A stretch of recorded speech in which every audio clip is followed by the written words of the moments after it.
नमस्कार साथियों, आप सभी का स्वागत है कंट्रोवर्शियल ओपिनियन के तीसरे एपिसोड में। आज हम लोग बात करने जा रहे हैं मणिपुर में हो रही हिंसात्मक घटनाओं के बारे में। मणिपुर उत्तर पूर्व का एक ऐसा राज्य जो जाना जाता है अपने लोकतक झील के लिए, उसमें पाए जाने वाले संगाई हिरण के लिए, और यह भी इस बात के लिए भी जाना जाता है कि उसने समूचे विश्व को पोलो जैसा एक खेल दिया। लेकिन आज मणिपुर जाना जा रहा है अपने हिंसात्मक कृत्यों के लिए।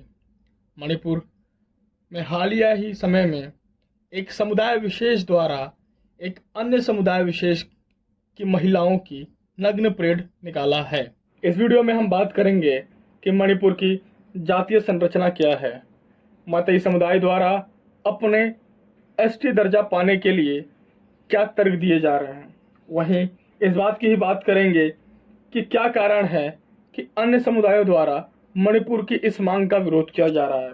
वहीं इस बात पर भी हम लोग चर्चा करेंगे कि हाल की अशांति के क्या कारण हैं, तथा हम इस बात पर भी चर्चा करेंगे कि मणिपुर का भूगोल और मणिपुर में हिंसा का इतिहास क्या रहा है। हाल के समय में मणिपुर उच्च न्यायालय द्वारा राज्य के गैर आदिवासी मैतेई समुदाय को अनुसूचित जनजाति का दर्जा देने की 10 साल पुरानी सिफारिश को आगे बढ़ाने के निर्देश दिए, जिसके कारण मणिपुर में हिंसक सांप्रदायिक झगड़े शुरू हुए।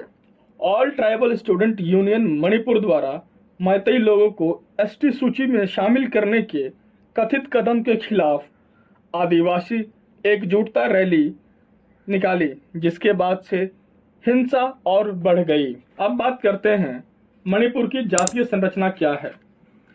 मणिपुर राज्य एक फुटबॉल स्टेडियम की तरह है, जिसके केंद्र में इम्फाल घाटी खेल का मैदान है और आसपास की पहाड़ियां गैलरी हैं। घाटी जिसमें मणिपुर की लगभग 10% भूभाग शामिल है, जिसमें गैर आदिवासी मैतेई का वर्चस्व है, जो राज्य की आबादी का 64% से अधिक है और राज्य के 60 विधायकों में से 40 को भेजती है।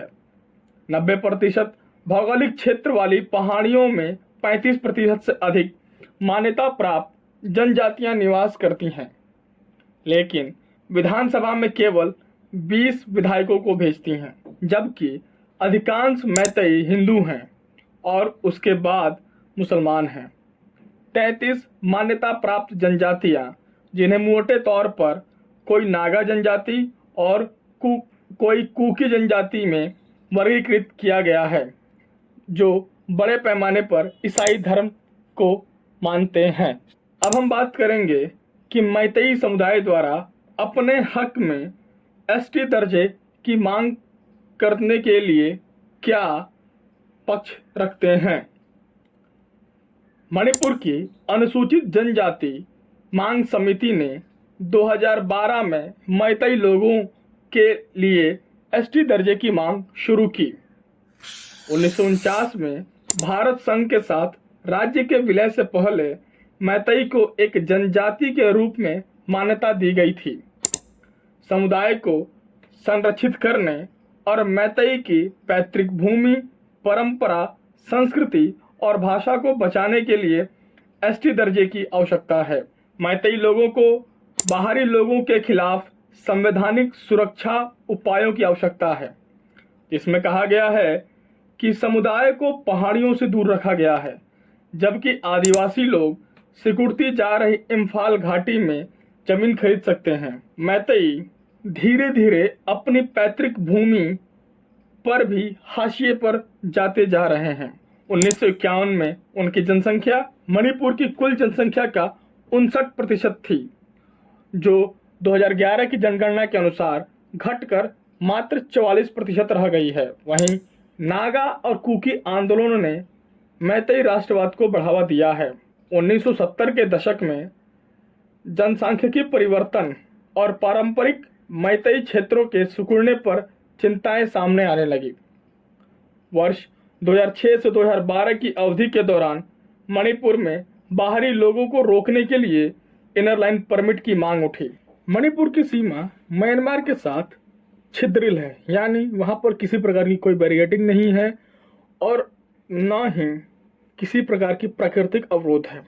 वह एक खुली सीमा है, जिसके कारण कुकी और जोमी समुदाय के लोग का मणिपुर में आना जाना लगा रहता है, जिसके कारण मणिपुर में हो रहे जनसंख्यिकीय परिवर्तन की वजह से भी मणिपुर के लोग अपने लिए एसटी दर्जे की मांग कर रहे हैं। परमिट प्रणाली के समाप्त होने के बाद मणिपुर की जनसंख्या वृद्धि दर 1941 से 51 की अवधि में 12.8% से बढ़कर 1951 से 61 के दौरान 35.04% और 1961 से 71 में 37.56% हो गई।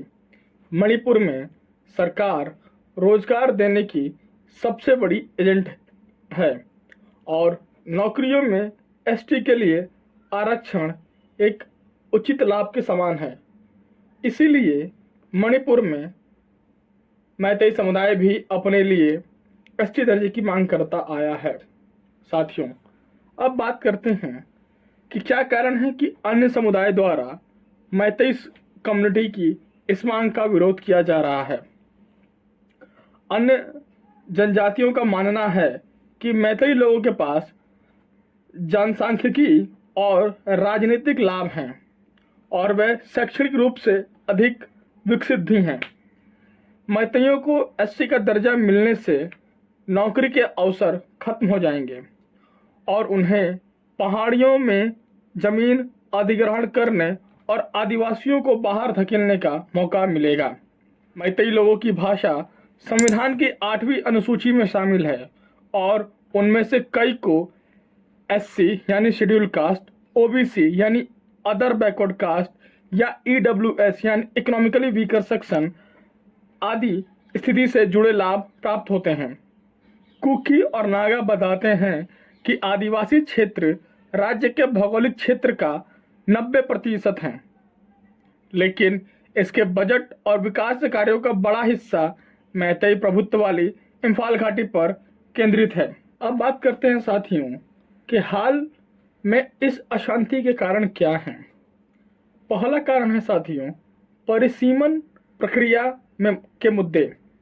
2020 में जब केंद्र ने 1973 के बाद से राज्य में पहली बार डेलिमिशन प्रक्रिया शुरू किया तो मैतेई समुदाय ने आरोप लगाया कि इसमें इस्तेमाल किए गए जनगणना के आंकड़े जनसंख्या विभाजन को सटीक रूप से नहीं दिखाते हैं।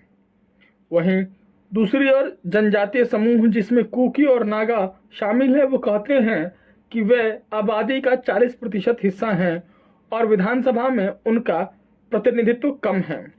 दूसरी समस्या है साथियों पड़ोसी क्षेत्रों से प्रवासियों की घुसपैठ। म्यांमार में फरवरी 2021 के तख्ता पलट के कारण भारत के पूर्वोत्तर में रिफ्यूजीज की समस्या पैदा हो गई है। मैतेई नेताओं ने आरोप लगाया है कि चुराचांदपुर जिले में अचानक गांवों की संख्या बढ़ गई है।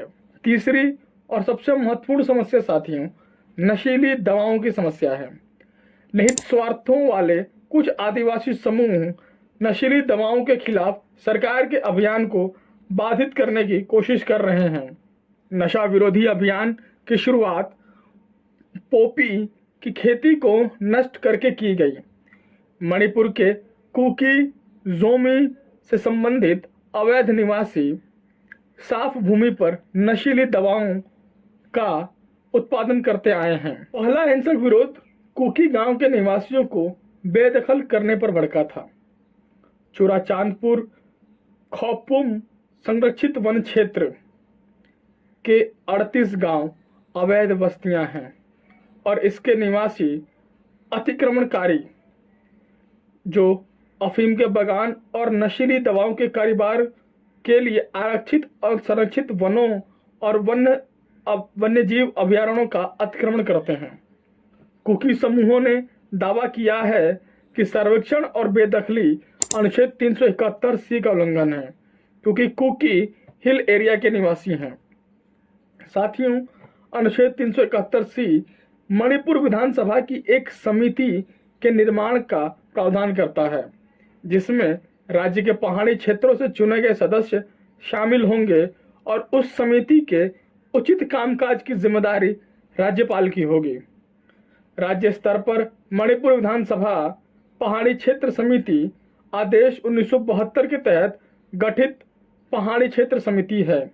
पहाड़ी क्षेत्र समिति में राज्य के पहाड़ी क्षेत्रों से चुने गए सभी विधायक इसके सदस्य होते हैं। अब बात करेंगे साथियों मणिपुर के भूगोल और मणिपुर में हिंसा के इतिहास की। मणिपुर में 16 जिले हैं, लेकिन राज्य को आमतौर पर घाटी और पहाड़ी जिलों में बांटा जाता है।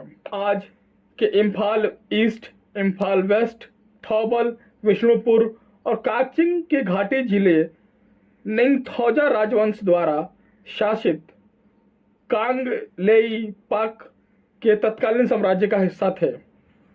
मणिपुर घाटी निचली पहाड़ियों से घिरी हुई है, जहां 15 नागा जनजातियां और चिन, कुकी, मिजो, जोमी समूह रहते हैं, जिसमें कुकी, थड्डो, हमार, पैते, वैफई और जू लोग शामिल हैं। अब बात करते हैं साथियों कि हो रही इस हिंसा को किस प्रकार से रोका जा सकता है। सरकार द्वारा कई समितियों का गठन किया गया था, जिन्होंने अपनी अपनी अनुशंसाएं दी हैं। जैसे लोकुर समिति ने 1965 में पहचान के लिए यानी एसटी समुदाय की पहचान के लिए 5 मानदंडों की सिफारिश की, जो यह थे: आदिम लक्षण, विशिष्ट संस्कृति, भौगोलिक अलगाव, बड़े पैमाने पर समुदाय के साथ संपर्क में शर्म और पिछड़ापन। भूरिया आयोग, जो 2002 और 2004 के बीच में बना, ने 5वीं अनुसूची से लेकर आदिवासी भूमि और वन, स्वास्थ्य और शिक्षा, पंचायतों के कामकाज और आदिवासी महिलाओं की स्थिति तक कई मुद्दों पर ध्यान केंद्रित किए। आदिवासी समुदायों से संबंधित 5 महत्वपूर्ण मुद्दों का अध्ययन करने के लिए 2013 में प्रोफेसर वर्जीनियस जाक्सा की अध्यक्षता में एक उच्च स्तरीय समिति का गठन किया गया था, जिसने कई बातें अपने संज्ञान में लें, जैसे आजीविका और रोजगार, शिक्षा, स्वास्थ्य, अनैच्छिक विस्थापन और प्रवासन और कानूनी संवैधानिक मसले। और भी साथियों एक महत्वपूर्ण चीज यह है कि प्रयास करना होगा कि म्यांमार से हो रहे आवश्यकता है साथियों कि म्यांमार के साथ मणिपुर की लगी हुई सीमा को इस प्रकार से निगरानी किया जाए कि अवैध घुसपैठ को रोका जा सके। साथ ही साथ हमें यह भी प्रयास करना होगा कि हम म्यांमार के साथ एक ऐसे समझौता करें जो घुसपैठियों को रोकने में मदद करें। साथियों, किसी भी समाज में हिंसा को रोकने के लिए कानून का उपयोग अंतिम विकल्प होना चाहिए। आवश्यकता है कि हम मणिपुर में एक ऐसे माहौल का निर्माण करें जो एक सर्व समावेशी समाज के निर्माण में सहयोग दे। आवश्यकता है कि मणिपुर में कुकी, मैतेई, नागा आदि जनजातियां आपस में बैठकर एक माहौल बनाएं और हो रही इस अशांति को रोक सकें। साथियों, कंट्रोवर्शियल ओपिनियन द्वारा मणिपुर हिंसा पर एक विस्तृत परिचर्चा आपके समक्ष रखी गई है। आप इस विषय पर क्या समझते हैं, क्या विचार रखते हैं, कृपया कमेंट बॉक्स में हमें बताएं। तब तक के लिए आप हमें अनुमति दीजिए। मिलते हैं आपसे अगले एपिसोड में। धन्यवाद।